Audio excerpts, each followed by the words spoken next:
For a child age 4 or older, having repeated bathroom accidents at school is a deeply isolating secret. When adults discover the issue, they commonly assume it is a behavioral problem. They read the continued soiling as a sign of laziness, regression, or even direct defiance. Following that logic, the standard response from parents and educators is to correct the child through frustration and disciplinary action. Yet, applying discipline backfires. Punishing a child for soiling increases the frequency of accidents and forces them to hide. The condition is called Encopresis. It is an established medical event, a severe physiological failure operating completely outside of the child's control. Misdiagnosing a bodily crisis as a discipline problem offers no cure. It only traps the student in a quiet state of shame. The mechanics of Encopresis start quietly, usually with standard chronic constipation that goes unresolved. This animated diagram demonstrates what happens next. As retained stool builds up, it packs tightly together. Over weeks and months, that expanding solid mass permanently stretches the walls of the colon outward.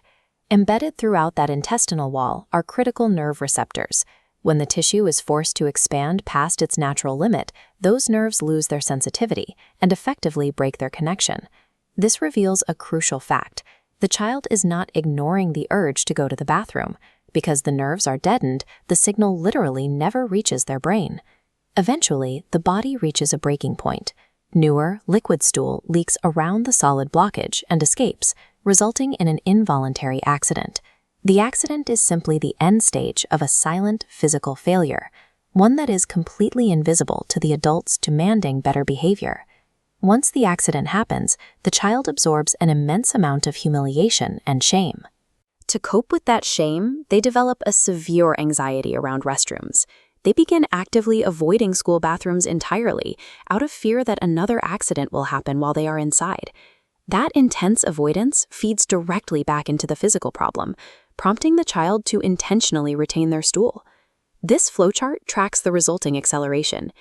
Active avoidance leads to further physical retention, which creates more stretching, deeper nerve loss, and a higher frequency of accidents.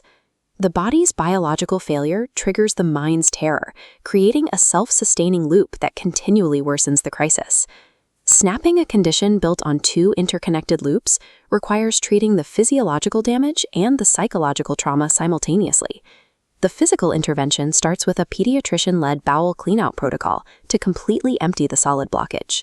Once the NAS is gone, the colon can slowly shrink back to its normal size, allowing the nerve receptors to heal and regain their sensitivity to the urge. The psychological intervention requires targeted therapy to actively dismantle the child's bathroom avoidance and associated anxiety. MentalSpace School specializes in delivering this exact K-12 mental health support directly to Georgia families. Their dedicated clinician teams provide same-day teletherapy and coordinate directly with the school to safely rebuild the student's dignity on campus. This care is highly accessible. Services are $0 for patients on Medicaid, and they are in-network with most major health insurance providers. Every step of this school-based coordination and therapy is executed under strict privacy standards, ensuring full compliance with both HIPAA and FERPA. By abandoning punishment for science and uniting medical recovery with MentalSpace School's behavioral support, we can permanently restore a child's health and confidence.